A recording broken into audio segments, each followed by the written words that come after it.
प्रिय मित्रों, आपका मेरे चैनल एस्ट्रो विंडो में स्वागत है। आज का मेरा टॉपिक नास्ट्रेदमस की भविष्यवाणियां हैं। इसमें हम आज नास्ट्रेदमस का परिचय व उनकी कुछ भविष्यवाणियों के बारे में वार्ता करेंगे।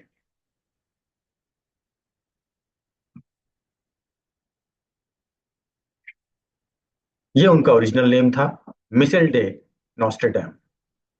लैटिन में नॉस्ट्रेडेमस के रूप में अनुवादित किया गया है। एक्चुअल में उनका नाम मिशेल डे नॉस्ट्रेडम था और लैटिन में नॉस्ट्रेडेमस। एक फ्रांसीसी ज्योतिष थे।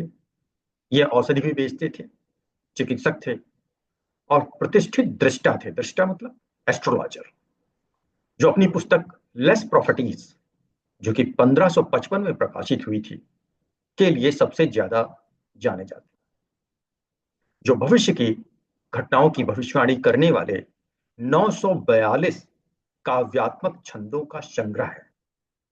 लेस प्रॉपर्टीज जो कि 1555 में प्रकाशित हुई थी, इसमें 942 चार चार लाइनों के वर्गाकार छंद लिखे हैं।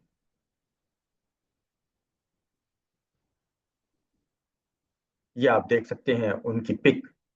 ये उनका सबसे पुराना घर, जब फर्स्ट मैरिज के टाइम में वो उसमें रहा करते थे। तो नास्ट्रेदमस का दावा किया गया जन्म स्थान ये कहाँ पे है? सेंट रेमे डी प्रोवेंस, फ्रांस में है। और ये एक, जैसे प्लेट मिलती है, एक नंबर प्लेट या इस तरह से नगर नगर पालिका फ्रांस की देती है, उस टाइम में भी देती थी। तो फ्रांस के सेंट रेमी शहर में, सेंट रेमी में, नॉस्ट्रेडेमस के जन्म स्थान पर नगर पालिका की पट्टिका, जिसमें उन्हें एक ज्योतिषी, देखिए नीचे एस्ट्रोलॉजर लिखा है, एस्ट्रोलोग वहां की लैंग्वेज, फ्रेंच लैंग्वेज में बताया गया। और उनकी जन्म तिथि 14 दिसंबर 1503 बताई गई है। ये लिखा है ली 14 दिसंबर 1503। मिकेल डी नास्ट्रेडाम, ये उनका ओरिजिनल नेम था। बाद में नॉस्ट्रेडामस उन्हें बोला गया, पर वो एक्चुअली में माइकल डी नॉस्ट्रेडेम थे।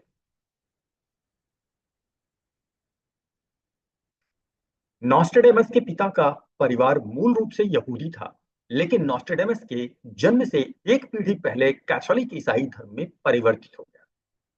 मतलब ये यहूदी थे और नॉस्ट्रेडेमस के जन्म से पहले ही ये कन्वर्जन हो गया था यहूदी से कैथोलिक।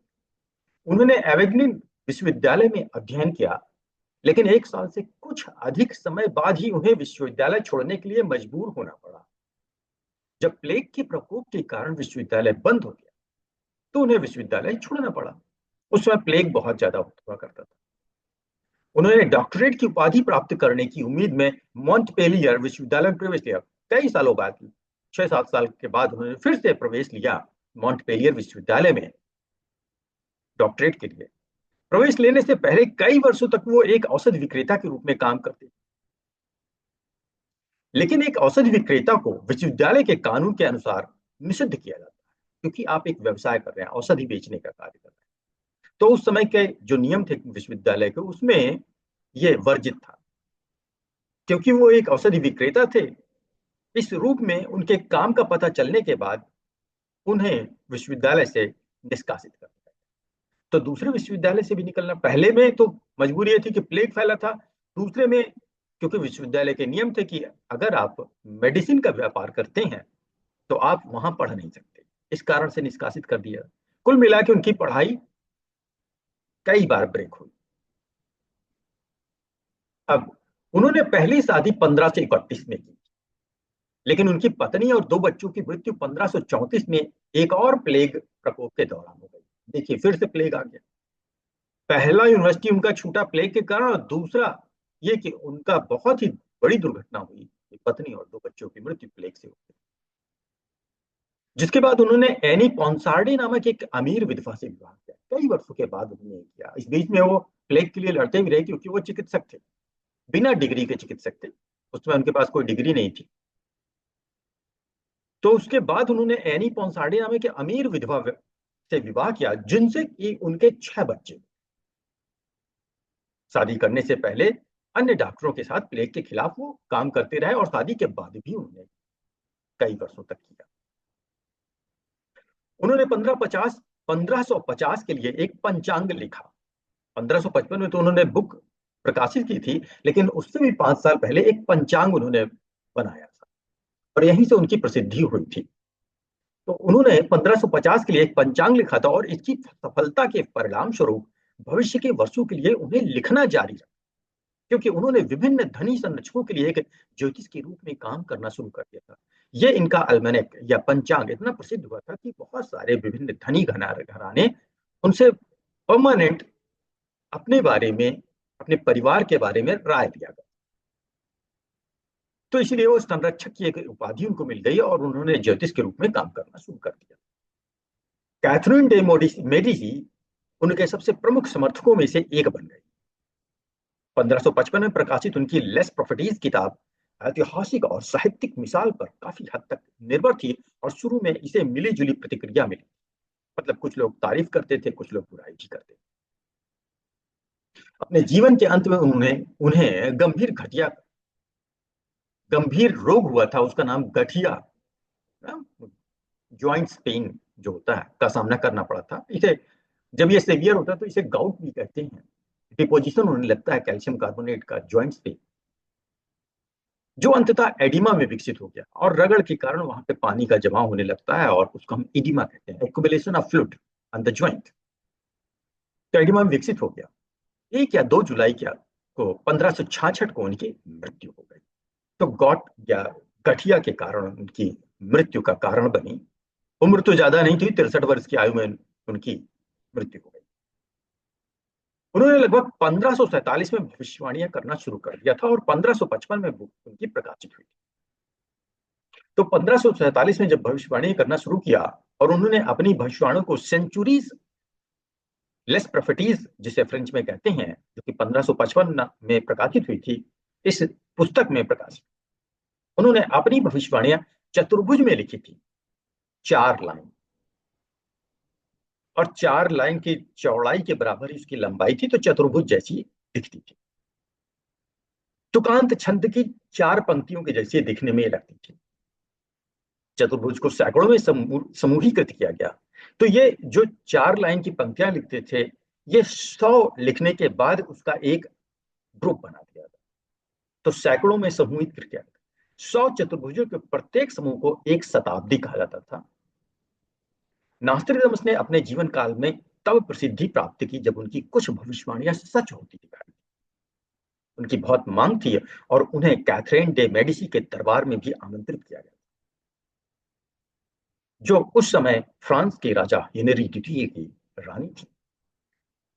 और उनको आमंत्रित इसलिए किया गया था ताकि वे अपने बच्चों की कुंडली उनसे बनवा सके, क्योंकि नास्ट्रेडमस तब तक बहुत प्रसिद्ध हो चुके थे। उनकी बहुत सारी भविष्यवाणियां सफल थी, वो फलित हो रही थी। लोग समझ रहे थे कि जो वो बोल रहे हैं वो ऐसा हो भी रहा है।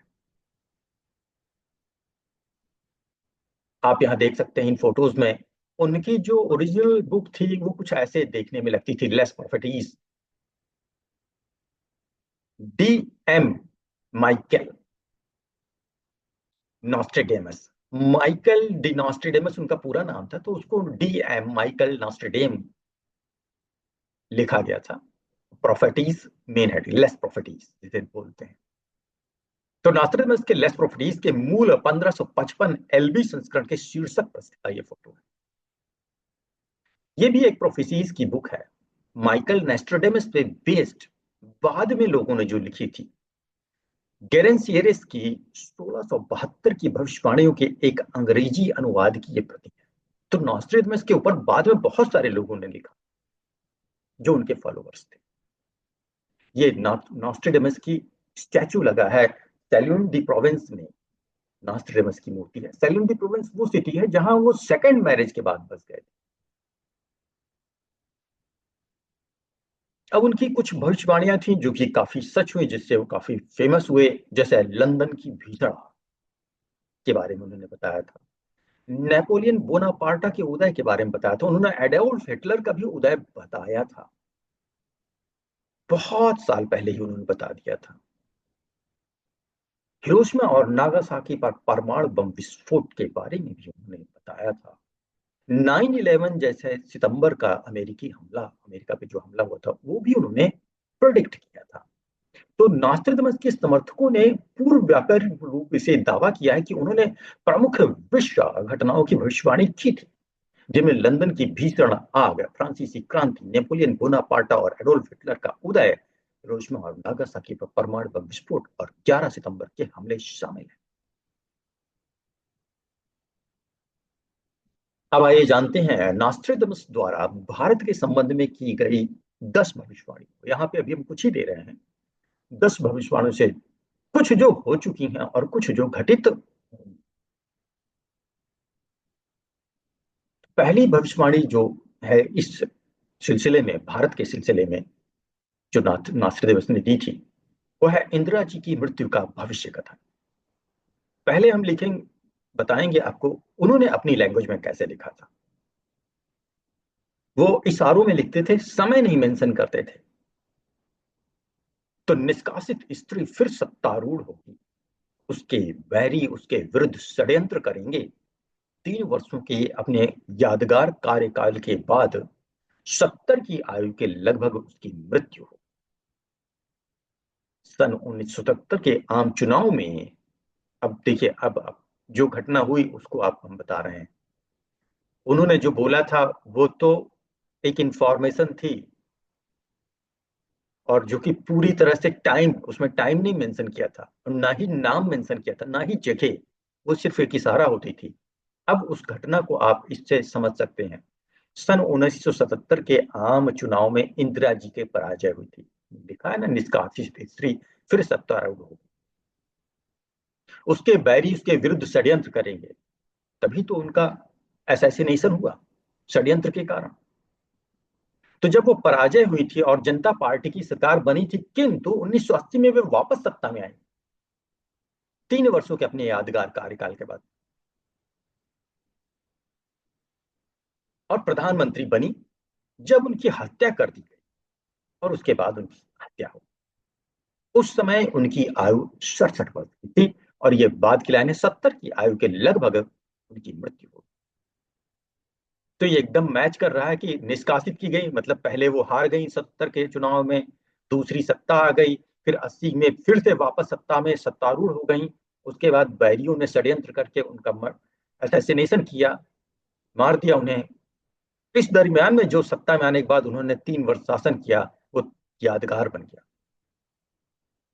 और जब उनकी मृत्यु हुई तो लगभग 70 की आयु की थी।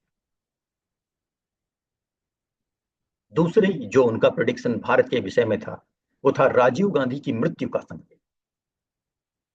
जो उन्होंने अपनी लैंग्वेज में लिखा था वो एक इशारा हुआ करता। राजाज्ञा से एक उत्तम वायुचालक अपना पेशा छोड़कर देश के सर्वोच्च पद पर आसीन हो जाएगा। 7 वर्षों तक ख्याति प्राप्त करने के पश्चात उसका ऐसा अंत होगा जो रोंगटे खड़े कर दे। एक बर्बर सेना का कृत्य वेनिस को आतंकित कर देगा। कोयले से भी ज्यादा काली महिला उस विस्फोट से अचानक गायब हो जाएगी, और धीरे धीरे महान लोग क्रुद्ध होते जाएंगे। तो देखिए, राजाज्ञा से एक उत्तम वायु चालक। जब संजय गांधी की मृत्यु, उस टाइम में ये पायलट हुआ करते थे। राजीव गांधी ने प्लेन चलाना सीखा था, तो पायलट की उनको पदवी मिली थी।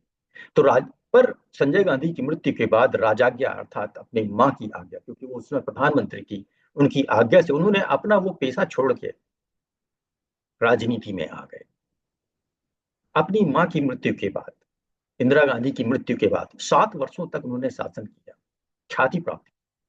और फिर एक बहुत ही बड़ी दुर्घटना हुई, रोंगटे खड़े हुए, और एक बर्बर सेना का कृत्य। श्रीलंका की लिट्टे सेना एक बर्बर सेना थी, और उसकी एक महिला ने ये कार्य किया। तो इसको हिंदी में देख लेते हैं, यो सांकेतिक लैंग्वेज की जगह डिटेल में। संजय गांधी की मृत्यु के पश्चात राजीव गांधी अपनी माता इंदिरा जी की सहायता करने हेतु राजनीति में आए।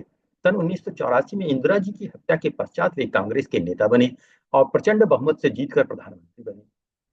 7 वर्ष तक शासन किया। 7 वर्ष पश्चात सन 1991 में उनकी दिल दहला देने वाली हत्या कर दी। हत्या करने वाली महिला कोयले से भी काली थी, बहुत ज्यादा काली थी। उसके इस कृत्य से वेनिस अर्थात इटली, सोनिया गांधी इटली से आती हैं इसलिए उन्होंने वेनिस शब्द इसमें यूज किया। वो इतना घबरा गई, आतंकित हो गई कि इसके बाद छोटे छोटे कमजोर दल सत्ता पे काबिज हो गए। तो ये कुछ घटनाएं आज हमने बताई हैं।